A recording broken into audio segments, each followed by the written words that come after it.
দেখ এইটার আমরা শেপ বার করলাম কি দুটো বন্ড পেয়ার দুটো লোন পেয়ার, তাহলে কি এটা কৌণিক শেপ। এই হাইব্রিডাইজেশন কি হবে sp3, দুটো বন্ড পেয়ার দুটো লোন পেয়ার sp(n - 1 4 - 1) এর মানে কি এইটা যোগফল মনে পড়ছে, তাহলে এটা সংক্রান্ত কি sp3। এবার দেখ ইন্টারেস্টিং হচ্ছে এই প্রবলেমটা, ClO2 এই যে অক্সাইডটা আছে ক্লোরিন সেন্ট্রাল এলিমেন্ট, বাইরে কটা 7খানা, বাইরে কটা 7টা ইলেকট্রন। জানিস যে যারা বাইভ্যালেন্ট হয় ভ্যালেন্স বন্ড থিওরিতে বিএস পেয়ার থিওরিতে আমরা সেটাকে কাউন্ট করি না, তাহলে 7/2 মানে কত 3.5 মানে তিনটে পেয়ার বিপি একটা অযুগ্ম ইলেকট্রন, তার মানে কি একটা অযুগ্ম ইলেকট্রন আছে, কি আছে, তাহলে এটা দুই দিয়ে ভাগ করলে একটা বন্ধন জোড় ইলেকট্রন লাগে, ওই দুই ভাগ, তার মানে তিনটে বন্ধন জোড় আছে এবং একটা অড ইলেকট্রন, কি অড ইলেকট্রন।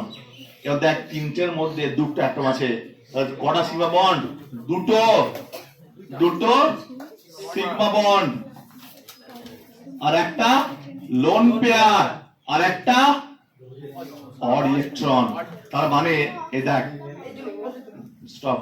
তো এইটা দেখ ভালো শোন, লোন পেয়ারটা আমি আঁকছি না এখন, পরে আঁকছি, আঁকতে পারি নো প্রবলেম। আমার আমার আমার দরকার কোনটা বলতো, অড ইলেকট্রনটা, কোনটা দরকার অড, কারণ হচ্ছে অড ইলেকট্রন থাকলে কি হবে প্যারাম্যাগনেটিক চৌম্বক ধর্ম দেখাবে এবং তারা ডাইমার গঠন করতে পারে, কি গঠন করতে পারে, ডাইমার গঠন করতে পারে, কি করতে পারে, ডাইমার গঠন করতে পারে।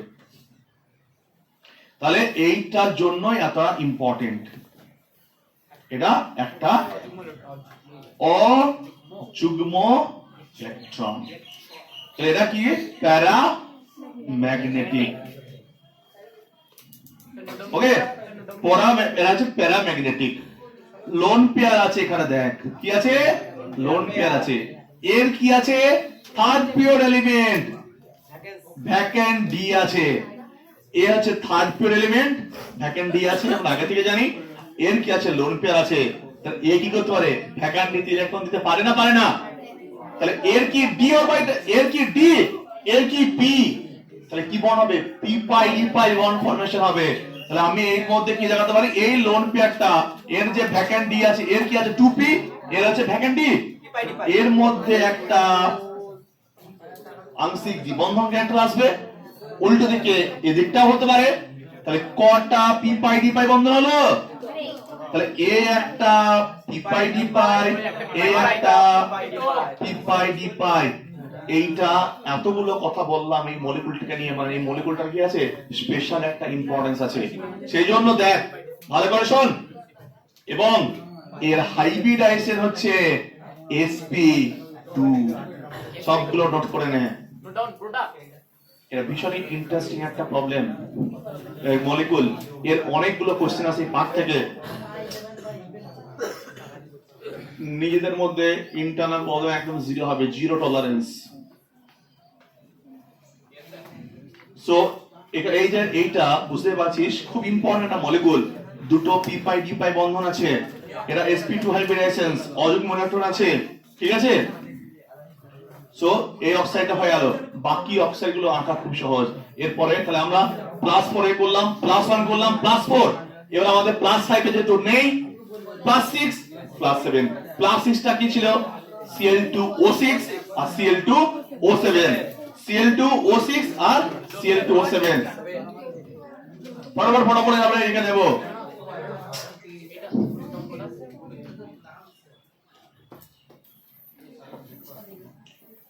+6 এর অক্সাইডের নাম কি ছিল Cl2O6।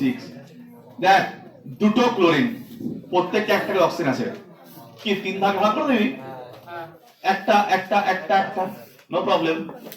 তাহলে এ একটা ক্লোরিন, এ একটা ক্লোরিন, এই এই এই আগে সিঙ্গেল সিঙ্গেল করব, ডাবল করতে পারিস কারণ এই ক্লোরিনের ভ্যাকেন্ট ডি আছে, নো প্রবলেম, সকলে কি করতে পারি, এই এই এই অক্সাইড তো হলো সব অক্সাইড, আবার সিঙ্গেল রাখতে পারি। ইনঅর্গানিক কেমিস্ট্রিতে বাকিটা কি কোঅর্ডিনেট বন্ড, আর 4 এর বেশি হয়ে গেলে কি কোঅর্ডিনেট ফর্ম করে 8 এর বেশি হয়ে গেলে সো যেটা খুশি। সো এটা কি শেপ Cl2O6 এর, এটা হচ্ছে এই স্ট্রাকচারটা। এর পরে আছে Cl2O7, কি হয় বলতো? অক্সিজেন মিডলে থাকে এক্স্যাক্টলি, অক্সিজেন কি লিঙ্কার। Cl2O7 লিংকের 7টা অক্সিজেন, দুটো ক্লোরিন, 3 সংখ্যায় ভাগ করে দিবি, একটাকে শেয়ার করে দিবি। তো এর আগের মতই সেম, আগেগুলো পাইরো যে ছিল না, পাইরো অ্যাসিড, তাদের মতো সেম। সো এটা আমি এখন মুছে দিচ্ছি। তাহলে +7 এ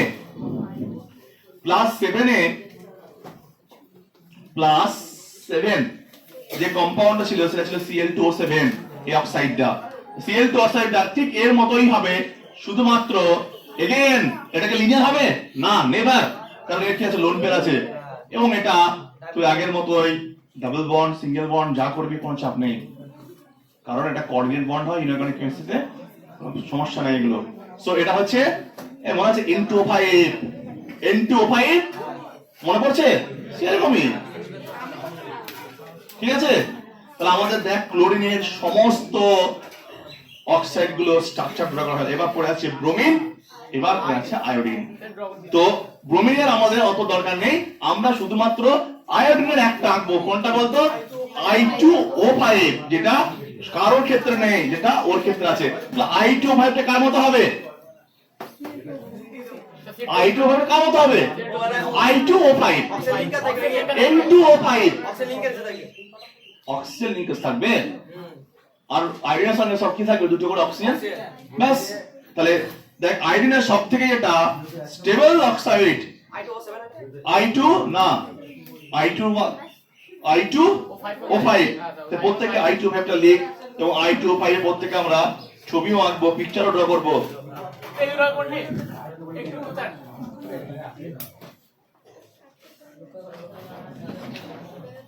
এরপরে আমরা যে গঠনাঙ্কে আমি বললাম ব্রোমিনেরটা আমরা করবো না, দরকার নেই, আমরা একবার ডাইরেক্ট চলে যাব আয়োডিনের গঠনাঙ্কতে। স্টপ। কারণ ব্রোমিনেরটা কেন করলাম না? কারণ ব্রোমিনের যে কটা আছে সেটা ক্লোরিনের মতোই। OCl2 যেমন ছিল O-Br2, ClO2 ছিল Br2, ব্যাস আগের মতোই সেম। তাহলে এরা নতুন করে শেখার কোনো দরকার নেই। ওই শেপটা কি ক্লোরিনের মতোই অক্সাইড গুলো। তাহলে এখানে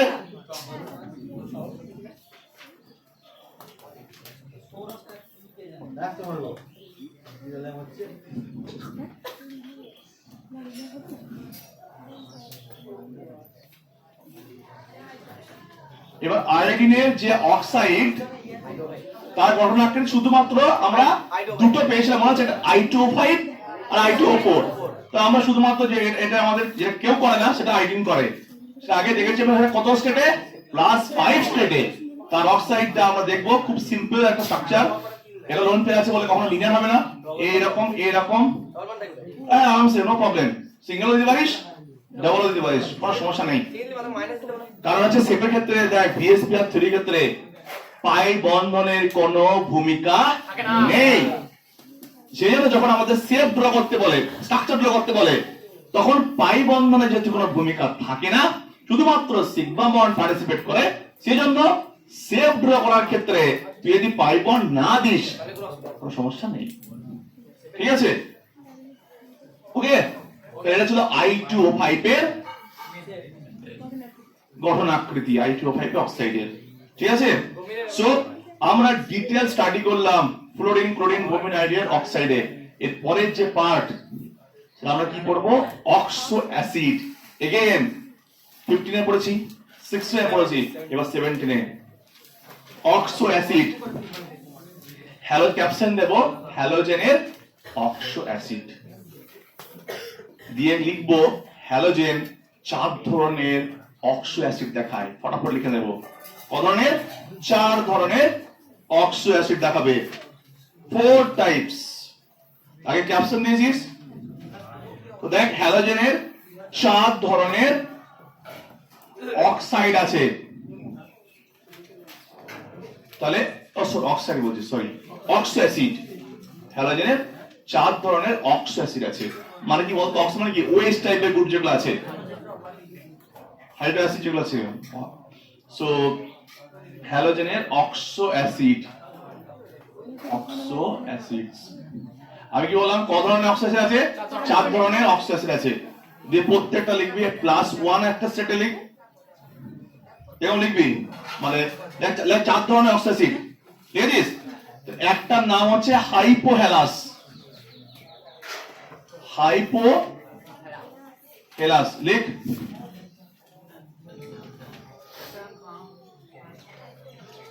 একটা লিখবি হাইপোহেলাস,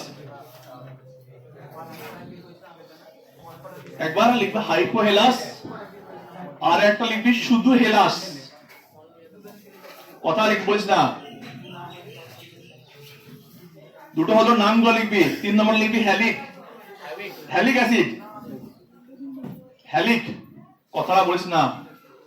আর একটা পারহ্যালিক, আর একটা কি পারহ্যালিক, এই দুটোকে কমন দেখ, পারহ্যালিক, পারঅক্সাইড যেমন থাকে পারহ্যালিক। ভালো করে শুনবি এখানে, এবং সব থেকে যখন আমরা এইটা পড়বো ভালো করে দেখবি হাইপোহেলাস। 4 ধরনের দেখবি, খুব ভালো করে শোন। আগে আমরা কিন্তু এতদিন যা অক্সিজেন পড়েছি এইভাবে কিন্তু কোনো নেমিং করে পড়িনি। হ্যাঁ পড়েছি অর্থোফসফরাস, এইভাবে নামটা পড়েছি। এরকম 4 টাইপসের, ওখানেও কি ছিল বিভিন্ন অক্সিজেন ছিল, মনে আছে? +1 থেকে শুরু করে +3, +5 ফসফরাস অক্সাইড ভাবিস। তো এখানেও কি সেই একই ধরনের গল্প আমরা দেখতে পাবো। এখানেও সেই +1 এর যে জারস্তর বা +3, +4 জারস্তর আছে সেগুলো দেখবো। দেখ হাইপোহেলাস যেগুলো, সে হাইপোহেলাসের মধ্যে যেগুলো পড়ে, তাহলে হাইপোহেলাস 4টে হ্যালোজেন দেখাবে, হাইপোহেলাস 4টে হ্যালোজেন দেখাবে। তো হাইপোহেলাসের মধ্যে কে কে পড়ছে? HOF, কমা দিলে পরপর লিখে দে, HOF লিখ, HOF,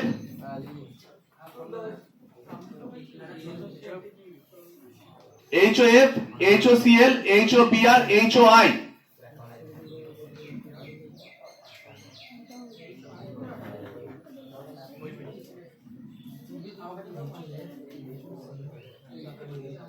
হলো? তাহলে HOF,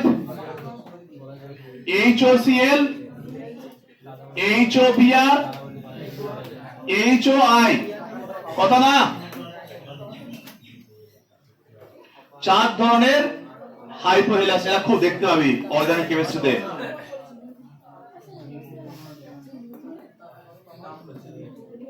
এটা বলেছে লিখ আগে, অ্যাসিড এবং সল্ট আকারে থাকে, যেটা সব কি অ্যাসিড। আর একটা এটাও বললো NaOCl, NaOCl,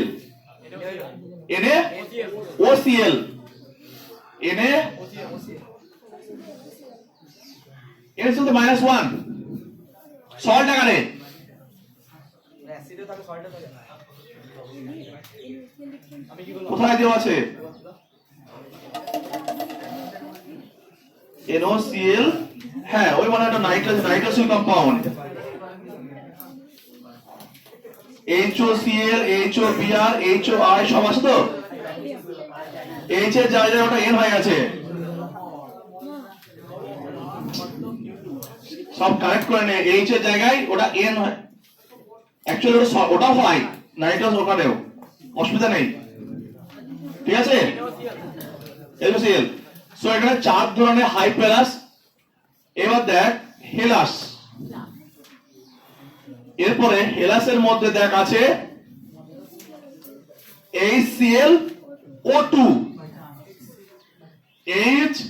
HClO2, আর কেউ আছে এটা? না। হ্যালিকের মধ্যে পাবি, দেখ এটা শুন ভালো, দেখ একটু লক্ষ্য কর, HiO3, তারপরে ফ্লোরিন কি করে থাকবে? ভ্যাকেন্ডি আছে, ভ্যাকেন্ডি আছে ফ্লোরিনের, ফ্লোরিনের হায়ার জার্স দেখাতে পারবে? তাহলে এখানে পারহ্যালিকের মধ্যে সবাই দেখা যাচ্ছে, দেখ HClO4, নোট ডাউন কর, তারপরে HBrO4, তারপরে H B R O sorry H I O 4, এইটা অর্গানিক কেমিস্ট্রিতে খুব কাজে লাগে HI4। তাহলে কি খেয়াল করলি বলতো যে 4 ধরনের হ্যালিক অ্যাসিডের মধ্যে ক্লোরিন একমাত্র ব্যক্তি যে সমস্ত রকমের অক্সিডেশন গুলো দেখায়, বাট বাকিগুলো দেখ ফ্লুরিনকে নিয়ে কোনো ডিসকাশনের জায়গায় নেই, ফ্লুরিনের ভ্যাকান্সি নেই, হাই ক্লোরিন গ্রুপ।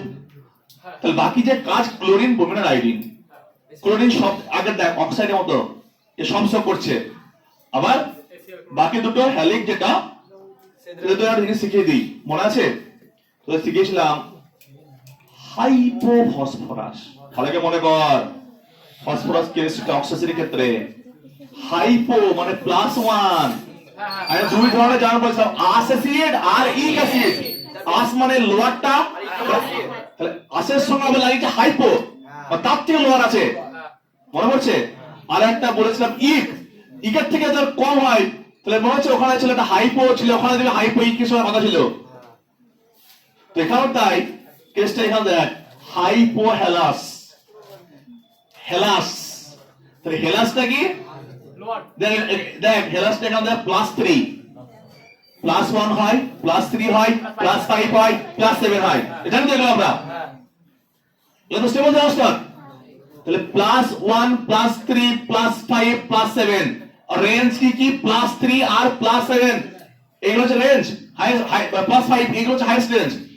তাহলে দেখ এটা +3 স্টেবল অবস্থা, তাহলে আস এটা হেলাস, তাহলে +1 টা তার থেকে কম, তাহলে হাইপোহেলাস হ্যালিক +5, বুঝছিস। এবার দেখ তারপরও ছাড়িয়ে গেছে ওইটা পার হেলিক। এ বল যদি ওর নিচে একটা থাকতো, এই হেলিকের নিচে একটা থাকতো 4 হাইপোহেলিক। ফসফরাসের ক্লাসটা ভালো করে মনে কর, ফসফরাসের অক্সিসিটি হাইপোফসফরিক ছিল একটা, +5 না হয়ে +4 ছিল। এখানেও সেই স্টোরিটা একই, হাইপোহেলাস হেলাস হেলিক পার হেলিক। তার মানে এখানে রেঞ্জটা কি বলতো +1 +3 +5 +7, এই দুটো হচ্ছে এদের রেঞ্জ। এইটার থেকে কম মানে হাইপো, এইটা থেকে বেশি মানে পার।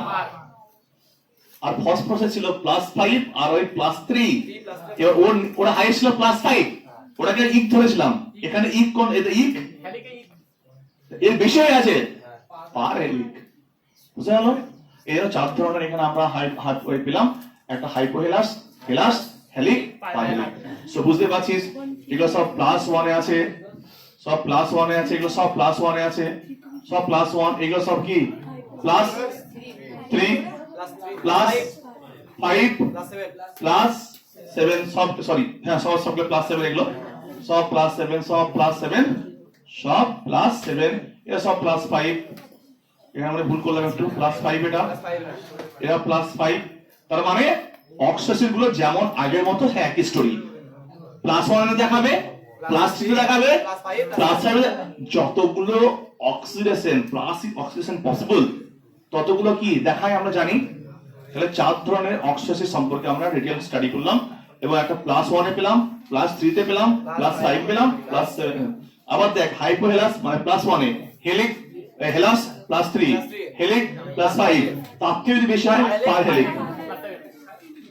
ওকে, সো ওদের ক্ষেত্রে সব +1, তারপরে +3 জানাস, তারপরে +5, তারপর +7। কারণ আগের দিন জানাস যখন পড়েছিলাম সবারই জানাস কি দেখেছিলাম +1 3, মনে পড়ছে +5 +7 এগুলো ছিল, মনে পড়ছে যে অযুগ্ম ইলেকট্রন গুলো পেয়ার গুলো ভেঙে ভেঙে হাইয়েস্ট স্টেটে নিয়ে যাচ্ছিলাম, ঠিক আছে। সো এবার দেখ এখানে আর একটা ফ্যাক্টর কথা নয়, আর একটা জিনিস আমরা দেখবো, এইখানে দুটো অক্সিজেনকে তুলবো আমরা, একটা পারকে তুলবো আর একটা হাইপোকে। ভাবে শোন, একটু আগে বললাম ক্লোরিন সবগুলো দেখায়, বাকিরা দেখায় না সবগুলো। এখানে কোশ্চেন যদি থ্রো করে দুটো জায়গা থেকে, হয় হাইপোহেলাস থেকে সবগুলোকে নেবে, আর না হলে পার হেলিককে নেবে। সো এই দুগুলোর অ্যাসিডিটি অর্ডার জিজ্ঞেস করবে, কি বললাম অ্যাসিডিটি অর্ডার জিজ্ঞেস করবে। আগে আমি পার হেলিকটা বলে দিই, পার হেলিকটা বলে দিই, যেটা খুব সবথেকে মোস্ট চান্স আছে এটা। পার হেলিক যেগুলো আছে তাদের অ্যাসিডিটি অর্ডার গুলো কি কি হবে আম্লিকতার অর্ডার গুলো। সো অ্যাসিডিটি অফ পারহেলিক,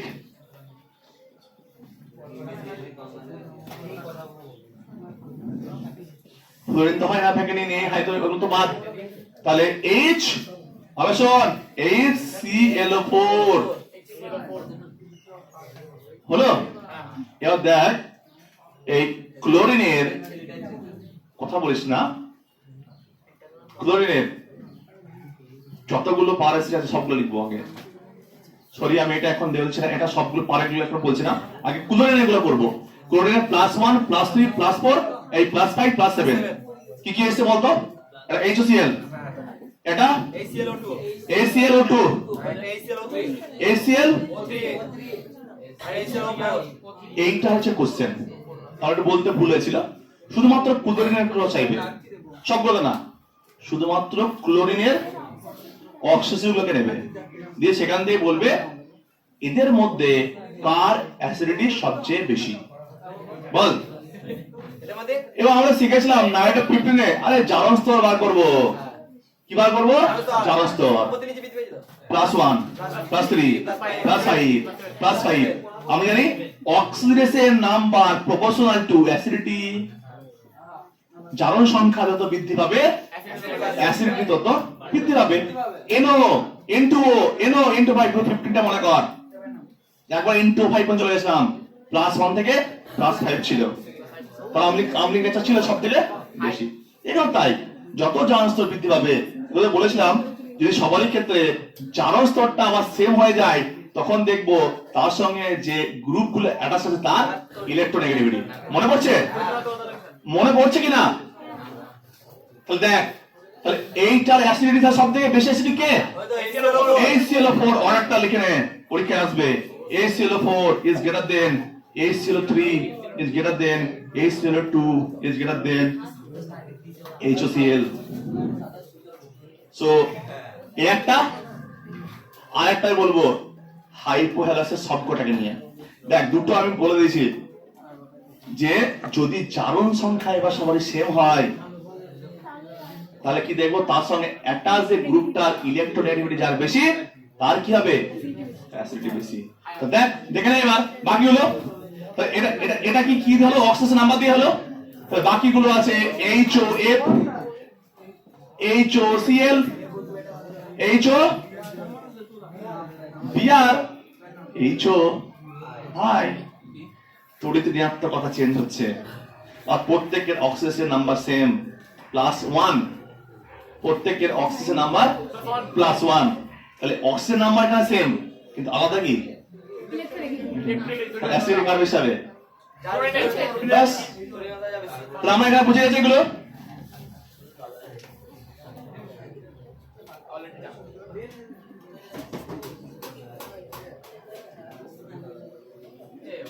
ঠিক আছে, এটা কি দিয়ে হবে? অর্ডারটা কি দিয়ে হবে? তড়িৎ ঋণাত্মকতা দিয়ে হবে, আর সমস্যা নেই। তাহলে এটার ক্ষেত্রে অর্ডারটা যদি আমি বলি সব থেকে এরকম হবে অর্ডারটা HOBr, তাহলে কি হবে? শব্দ লাস্ট থেকে HOI। এরা অলরেডি শিখা আমাদের আছে, যদি যদি অক্সিজেন নাম্বার সেম হয় তাহলে তড়িৎ ঋণাত্মক গ্রুপ দেখবো, আর যদি অক্সিজেন নাম্বার আলাদা হয় কোনো ব্যাপারই না, with increasing oxygen number acidity increases. এরপরে আমরা যে কাজটা করব এখানে এই যে মলিকুল গুলো আছে, এই যে চার ধরনের যে অক্সিজেন আছে কার? ক্লোরিনের, এদের প্রত্যেকের স্ট্রাকচার ড্র করব। মনে আছে শিখেছিলাম একটা, কি হয় বলতো? একটা অক্সাইড করবি, যতগুলো হাইড্রোজেন থাকবে ততগুলো ওএইচ করবি, মনে পড়ছে? আর যদি হাইড্রোজেন না থাকে সব ডাবল বন্ড ও অক্সাইড। তাহলে আমরা এবার করব ক্লোরিনের যত অক্সো অ্যাসিড আছে তাদের স্ট্রাকচার। সবাই মন দিয়ে ভালো করে শোন, অক্সো অ্যাসিড গুলোর স্ট্রাকচার লেখার শর্ট টিপসটা বলেছি যে প্রথমে একটা অক্সাইড করব, তারপরে যতগুলো হাইড্রোজেন থাকবে ততগুলো ওএইচ করব। আমার কাছে আছে HOCl, তাহলে দেখতে কেমন হবে? কিছু করার নেই, যেমন এরকমই হবে। কোন অপশন নেই? অপশন আছে? এরপরে আমার কাছে আছে AlCl2, অপশন আছে। এবার একটা কি করব? অক্সাইড, আর একটা OH। এখন কি পড়ে আছে? কোন অপশন দুটো হলো? হয়েছে না হয়নি? দুটো অপশন তো প্রথমে নিচেটা দিলেন কেন? HCl2, ও সরি, তিনটে করে দিয়েছি আমি, হ্যাঁ ঠিক আছে। তারপরে ওইটা যেটা পড়ছিলেন এবার সেটা হবে। কোথায় বলো কর। তাহলে HClO3 কি হবে? ওই যেটা পড়ছিলেন একটা এই বাকি হলে কি আছে বলতো? ওনটা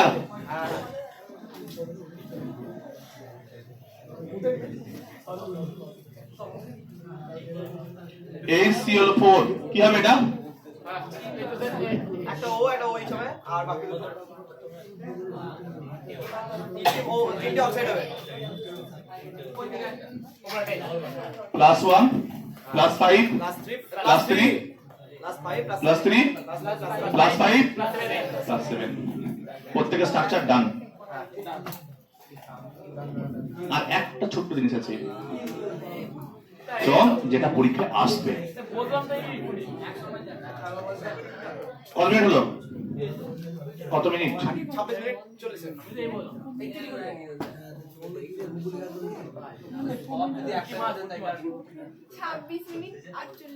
আমি আর একটা পার্ট আছে এই পেপারে, এবং যেটা এক্সামে আসবে, শিওর আসবে, সেটা হচ্ছে দেখ এখান থেকে এতক্ষণ মধ্যে যা পড়ালাম সেখানের মধ্যে লাস্ট যে দুটো করালাম, যেটা এইটার অ্যাসিডিটি অর্ডার, হ্যাঁ মানে কার বেশি কম, এটা একটা সবথেকে ইম্পর্টেন্ট ফ্যাক্টর কোশ্চেন। আর একটা এখন যেটাই যাচ্ছি সেটা হচ্ছে, ভালো করে শোন, ইন্টারহ্যালোজেন কম্পাউন্ডস। ইন্টারহ্যালোজেন মানে আন্তঃহ্যালোজেন। এটা আবার কি? শুনে না, দুটো ছোট টার্ম পড়বো, ব্যাস। ইন্টারহ্যালোজেন বা আন্তঃহ্যালোজেন যৌগ সমূহ। ইন্টার মানে দেখ দুটো ডিফারেন্ট হ্যালোজেন যখন পরস্পর যুক্ত হয়ে কোন একটা অণু বা মলিকুল বা যৌগ তৈরি করবে, সেটাকে আমরা কি বলবো? ইন্টারহ্যালোজেন যৌগ। এক্সাম্পল নাম শুনে থাকবি, ClF3, BrF3, দেখ সবই তো হ্যালোজেন, সবই কি হ্যালোজেন। এই দেখ IF7, আয়োডিন, ক্লোরিন। এই শোন তাহলে, ইন্টারহ্যালোজেন যৌগ কারা? দুটো হ্যালোজেন পরমাণু পরস্পর যুক্ত হয়ে যে যৌগ তৈরি করে, সেই যৌগটার নাম হচ্ছে আন্তঃহ্যালোজেন। স্পেশাল কোনো কম্পাউন্ড না এটা কি? দুটোই হ্যালোজেন। তাহলে যখন হ্যালোজেন মৌলগুলি পারস্পরিক বিক্রিয়া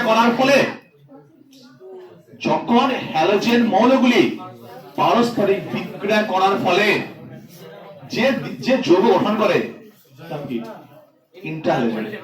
বক্তব্যটা বুঝতে পারছিস? এটাও হ্যালোজেন, এটাও হ্যালোজেন না। এই জন্য কি বলছে?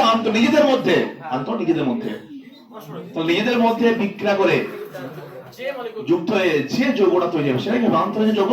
এবং এখানে কোশ্চেন পরীক্ষায় এরা থাকবে, ভালো করে শুনে। আন্তঃহ্যালোজেন যৌগ কাকে বলে? শোন আগে, 1 নম্বর উদাহরণ দাও। একটা কোশ্চেন আগেটা বললেন, তারপর আরেকটা আসবে কোশ্চেন। তাহলে আন্তঃহ্যালোজেন যৌগ ডেফিনেশন আমরা বুঝে গেছি, যে দুটো হ্যালোজেন পরমাণু পারস্পরিক বিক্রিয়া করার ফলে যে যৌগ তৈরি করবে সেটার নাম হচ্ছে আন্তঃহ্যালোজেন যৌগ। যেমন এক্সাম্পল প্রচুর এক্সাম্পল আছে, IF7, ClF3, BrF3, যা করবি সবগুলো কি? তারপর দেখ ICl, এটা কি? সবগুলো ডিফারেন্ট হ্যালোজেন পরমাণু। কি আছে এরা? দুটো ডিফারেন্ট হ্যালোজেন পরমাণু আছে কি নেই?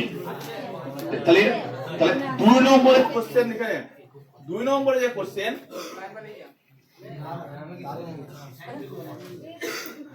2 নম্বরে যে কোশ্চেন 1 নম্বর হবে কি? একটা হবে আনসার যে কাকে বলে উদাহরণ দাও। আর পরের কোশ্চেনটা ভীষণ ইম্পর্টেন্ট কোশ্চেন। হয়তো শোন, যদি বলে সাপোজ এইটা কি এটা কি ইন্টারহ্যালোজেন কম্পাউন্ড, এবার এক্সামে জিজ্ঞেস করবে যে ইন্টারহ্যালোজেন যৌগগুলো আন্তঃহ্যালোজেন যৌগগুলো সাধারণ হ্যালোজেন কম্পাউন্ডের তুলনায় মানে Br2 Cl2 F2 এটা সব একই ধরনের, এদের তুলনায় কেন বেশি সক্রিয়? ভালো শুনবি। তাহলে ডেফিনেশন হয়ে গেল, উদাহরণ হয়ে গেল, এরপরে যে নেক্সট পার্ট, তাহলে এইটার নাম কি? আমি একটা এক্সাম্পল লিখছি, দেখ আমি একটা এক্সাম্পল নিলাম ICl, এর নাম কি? ইন্টারহ্যালোজেন। স্যার একই মৌলত্ব আর একটা আলাদা। এক্স্যাক্টলি, এটা কি আলাদা আলাদা। এবার ধর আমি এরকম নিলাম CO2 এটাই বা I2, যাই বলো। তাহলে এর নাম ইন্টারহ্যালোজেন, এটা কি নরমাল হ্যালোজেন বলি আমরা? কি রে? ওসব হ্যালোজেন কম্পাউন্ড বলি আমরা, এগুলোকে ইন্টারহ্যালোজেন বলি। এক্সামের কোশ্চেন থাকবে এরকম, যারা ইন্টারহ্যালোজেন কম্পাউন্ড তারা এই হ্যালোজেন যৌগগুলো থেকে বেশি সক্রিয় হয় কেন, অর্থাৎ বেশি রিঅ্যাক্টিভ কেন? ভাব ইউক্লোরিন is there any difference in electronegativity? কোন চার্জ ক্রিয়েট হবে, কোন প্লাস মাইনাস হবে? এখানে আয়োডিনও আলাদা, ক্লোরিন আলাদা, বোথ আর ডিফারেন্ট, এবং তাদের তড়িৎগত পার্থক্য থাকবে। তাদের মধ্যে একটা পজিটিভ সেন্টার, একটা নেগেটিভ সেন্টার থাকবে। তাহলে বন্ডটা কি থাকবে? আয়নিক নেচার হয়ে যাবে। তাহলে সে কি হবে? সক্রিয় হবে। তাহলে অ্যানসার কি দাঁড়ালো? যারা ইন্টারহ্যালোজেন কম্পাউন্ড তারা দুটো ডিফারেন্ট তড়িৎ ঋণাত্মক মৌল দ্বারা আবদ্ধ থাকে, ফলে তাদের মধ্যে কি তড়িৎ ঋণাত্মকতার পার্থক্য থাকার ফলে তাদের মধ্যে কি দুটো পোল তৈরি হবে, একটা প্লাস পোল একটা মাইনাস পোল। সেই জন্য তারা কি হবে? সক্রিয় হয়ে যাবে, অর্থাৎ এদের থেকে সহজেই রিঅ্যাকশনে পার্টিসিপেট করবে, ঠিক আছে? এবার এখানে যেটা লিখবি, ইন্টারহ্যালোজেন কম্পাউন্ডগুলি দুটি ভিন্ন তড়িৎ ঋণাত্মক মৌল দ্বারা গঠিত হওয়ায়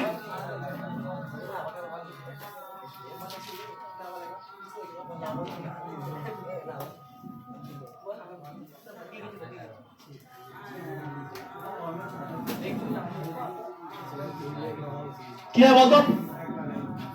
এদের মধ্যে কি হবে? প্লাস মাইনাস তৈরি হচ্ছে, তাহলে বন্ধনটা কি আছে?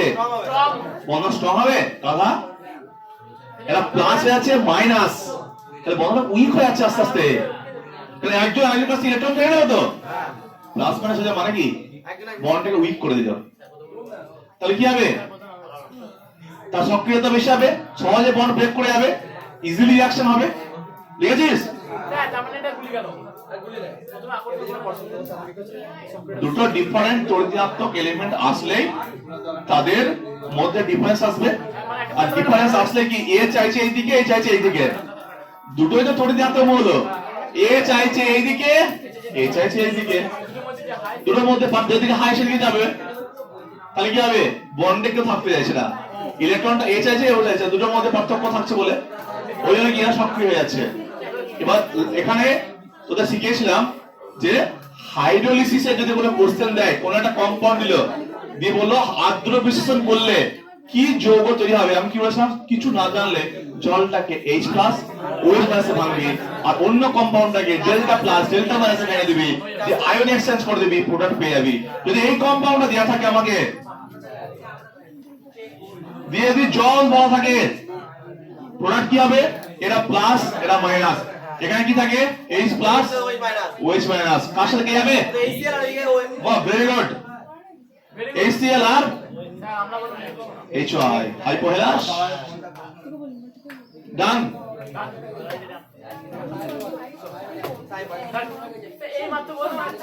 গ্রুপ 17 এর আমরা আজকে